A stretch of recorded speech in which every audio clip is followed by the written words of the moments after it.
Durante séculos foram elas as freiras que mandaram em Aroca e outras terras dos concelhos vizinhos. Ainda hoje o Mosteiro Santa Maria de Aroca define a centralidade da vila. É um edifício em granito e enorme.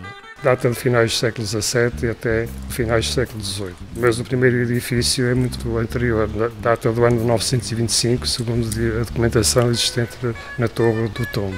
Em 1216 deu entrada aqui a Rainha Mafalda, filha de Dom Sancho I, portanto neta de Dom Afonso Henriques, que recebeu o mosteiro como testamento após a morte do seu pai. Carlos Teixeira de Brito é o juiz da Real Irmandade Rainha Santa Mafalda, que foi criada em 1886, quando da morte da última freira do mosteiro, e o encerramento era obrigatório devido à extinção das ordens religiosas. A Irmandade teve a seu cargo todo o espólio artístico do mosteiro. Aroca é um caso único no país em que manteve praticamente todas as obras de arte, exceto o mobiliário, é que não, que foram vendendo ao longo dos tempos, mas as obras de escultura, pintura e ourivesaria ficaram cá. Foram escondidas pela última monja e pela criada dela, daqui do mosteiro, Rosa do Sacramento. A única coisa que levaram daqui para o Arquivo Nacional da Torre do Tombo e para a Universidade de Coimbra foram livros e pergaminhos e alguma documentação. Na altura esteve aqui o escritor Alexandre Herculano e levou todo esse património que está lá guardado. O espólio faz parte do Museu de Arte Sacra, um dos mais importantes em Portugal, e revela também a abundância de recursos das freiras. Basta ver a talha dourada da Igreja do Coro, principalmente aí onde se pode ver a grandeza e a opulência em que as senhoras viviam. Só vinham para aqui as filhas da alta nobreza portuguesa. Não quer dizer que professassem, muitas delas não professaram. O caso da Rainha Mafalda não chegou a ser freira. E outras senhoras vinham para aqui por opção e traziam um rico enxoval, empregadas e viviam aqui em comunidade.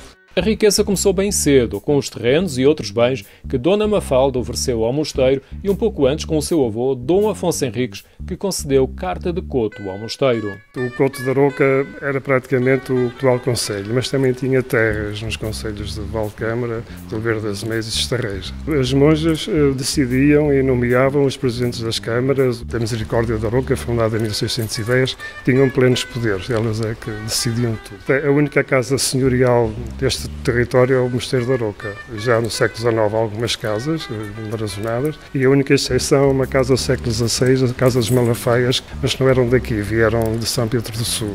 Elas recebiam, como pagamento da renda das terras, recebiam algum dinheiro, mas essencialmente produtos agrícolas. Não se estranha assim, quando se visita uma parte significativa do mosteiro, vermos a riqueza ornamental da igreja, o esplendoroso cadeiral de jacarandá e trabalhado ao pormenor. Rodeado de paredes cobertas com talha dourada, o claustro acolhedor, a sala do capítulo e a enorme cozinha que desperta a atenção dos visitantes. Outra relíquia é o órgão. O órgão acabou de ser instalado no ano 1743 por um organeiro espanhol de Valladolid, Manuel Benito Gomes, e tem 1352 vozes e 24 registros. É um dos 6 mais importantes órgãos ibéricos da Península. Funciona, ainda foi restaurado há cerca de 15, 20 anos. Podemos assistir com muita regularidade a concertos, não só de órgão, mas também acompanhados de canto e outros instrumentos da época. Em todos os domingos toca nos ofícios religiosos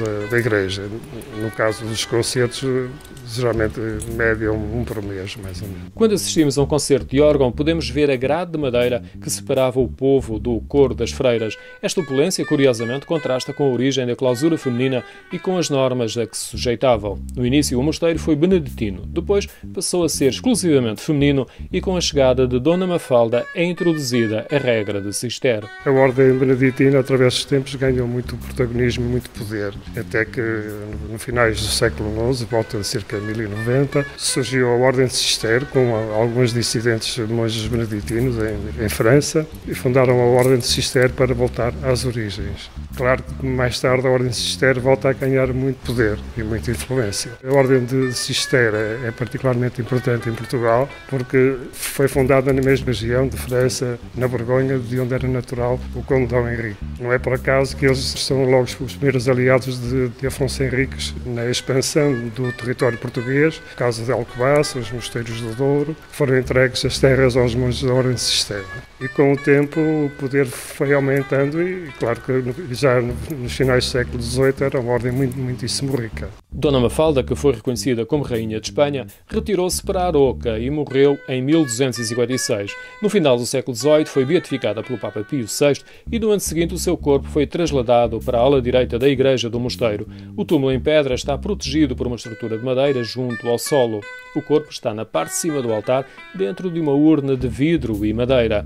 A estrutura está esculpida com efeitos decorativos e no topo tem uma coroa dourada com uma cruz. No mosteiro há ainda várias esculturas e pinturas que representam Santa Mafalda. Algumas destas peças estão nas antigas celas que funcionam agora como Museu de Arte Sacra.